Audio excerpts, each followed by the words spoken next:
Congratulations! You've completed week 4. Let us quickly look what we have covered in this week. We looked at biological biowaste treatment options.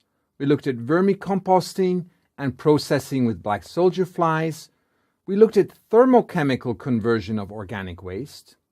But then we also looked at hazardous and healthcare waste and concluded with e-waste.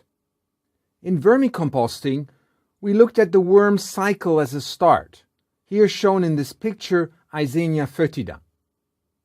And then we looked at the environmental conditions suitable for vermicomposting, such as aeration, moisture, also the need to be shaded, and the daily feed rates of about 50% of worm weight per day.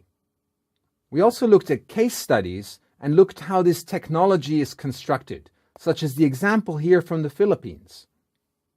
And then we looked at the products of vermicomposting, the vermicompost, the worm tea, and the worms themselves.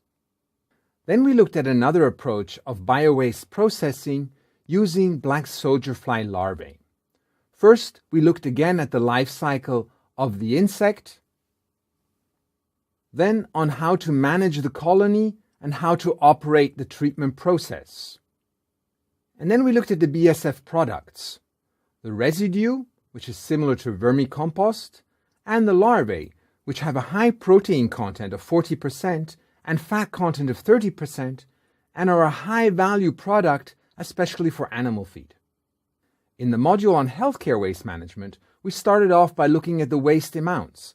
Remember, only 15 to 20% is actually hazardous. The rest is typical municipal waste. So, segregation is a main priority.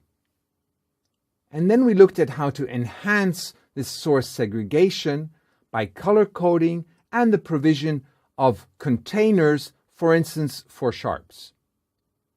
Then we looked at healthcare waste treatment options, mostly referring to this book, The Compendium of Technologies for Treatment and Destruction of Healthcare Waste. We looked at different systems, autoclaves, but also incineration, and finally ending with the special pits of landfilling. In the module on thermochemical processes, we looked at the different options and their different parameters, temperature, air, and retention time. But we also looked at the products from these processes and their quality. After looking at the processes and the parameters, we also looked at the value chain, starting off with primary products through to conversion to finally the market, looking at different products of value which we can sell in the market.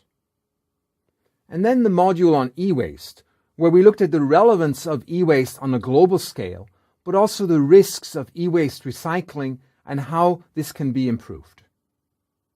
Stay with us for an exciting 5th week, where we will be talking about strategic planning, benchmarking city performances, looking at waste and climate change, and also the issue of circular economy.